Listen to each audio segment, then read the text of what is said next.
எங்க பார்த்தாலும் ஸ்டாலின் பேசுறார் மக்களுக்கு உரிமை தொகை கொடுத்தோம் என்று. எப்ப கொடுத்த? பல முறை சட்டமன்றத்தில் நான் பேசினேன்.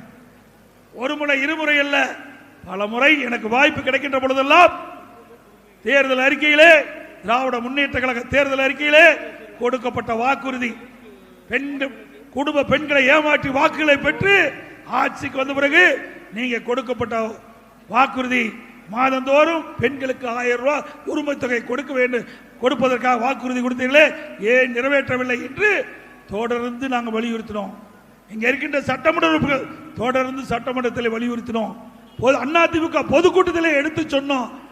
அதுக்கு பிறகுதான் வேற வழி இல்லாம 28 மாசம் திமுக ஆட்சி பொறுப்பேற்று 28 மாசம் கழிச்சு தான் தகுதியானவருக்கு அந்த குடும்ப தலைவிக்கு மாதந்தோறும் 1000 ரூபாய் கொடுப்பதாக அறிவிச்சார்.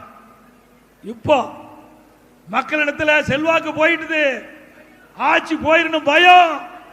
இப்போ ஒரு அறிக்கை விட்டுருக்கார், கூடுதலாக மேலும் 30 லட்சம் பேர் கொடுக்கணும். அப்படின்னா 28 மாசம் கழிச்சு தான் கொடுத்த, இன்னும் 8 மாசம் தான் தேர்தலுக்கு இருக்குது. ஆக இடைப்பட்ட காலத்தில் ஏன் கொடுக்கல?